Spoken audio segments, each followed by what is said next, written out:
The girls have arrived. I found chickens. It took a long time, and I was really adamant about holding out for the breeds that I wanted. I didn't want any Rhode Island Reds. They're a little crazy. I'm only on a half acre, so I needed well-behaved chickens. So the chickens I opted for, I have an olive egger. That's the dark one you see. The Americana is behind him or standing next to him. And then I have a black lace Wyandotte and a blue lace Wyandotte. I've had Wyandottes here for quite a few years, and I just love them. Fern is 4 years old and still laying eggs, so I couldn't be happier with their production. And she lays an egg sometimes every day, sometimes every other day, but she keeps us pretty well supplied with the eggs that we need. I had these guys in an electrical box in my kitchen when they came in. They were pretty small. They grew fast in a week and a half, 2 weeks. Um, so they met me at the door 2 nights ago. When I came in from gardening for a drink of water, there were two that had gotten out, and I thought, okay, it's time to go bigger. so, so I'll put a perch in here. Usually that's just a stick from corner to corner that they can hop on. But I like this setup a lot. This is on a cart that I can wheel out into the yard. And this is an extra large dog crate. The bottom comes out, the tray, the black plastic tray that's on the bottom that the wood chips are on, it pulls out.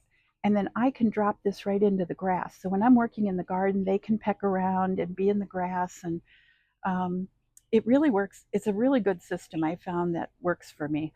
And then at night, or when I'm not in the garden or I have to make errands, I wheel them back in the studio, turn the heat lamp on, close the door, and they're safe. So this this has been just a super system for me. Um, I don't have to worry about any the neighborhood cats getting to them or raccoons. Um, at night, I come out, I turn the light out, I put a heating pad on the bottom with a towel over it. And usually, when I come out in the morning, they're all on the heating pad, so they still need auxiliary heat, which there's no brooder hen here, so I don't have a problem with that. But they've just been delightful. I find my husband sitting in a chair watching them sometimes. They're really chatty, which I love. And yeah, so I finally found chickens.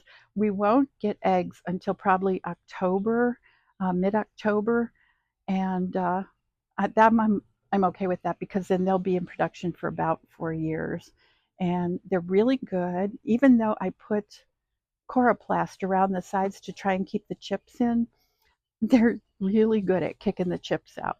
So, uh, but it's in the studio, so who cares?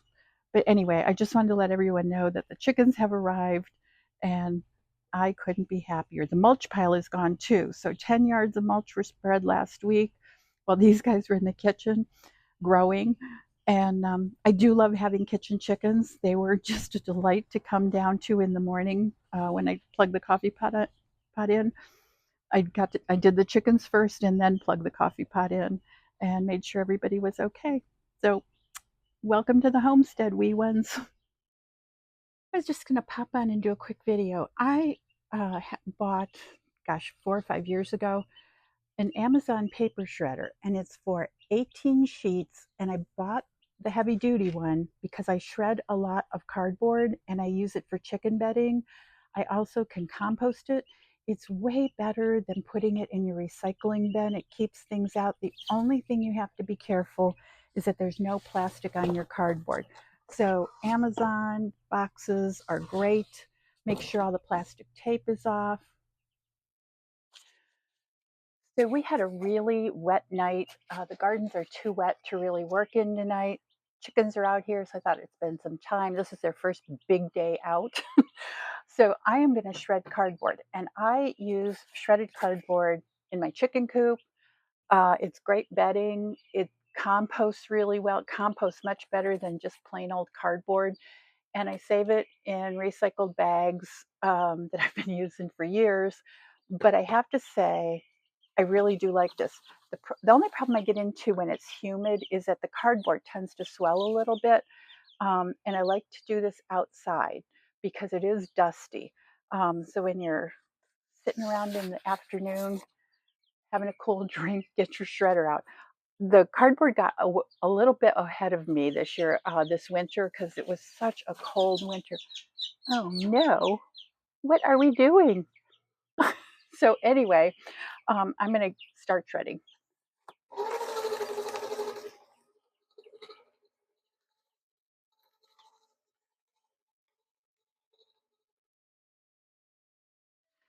So you can see how nice this is, and this makes great bedding.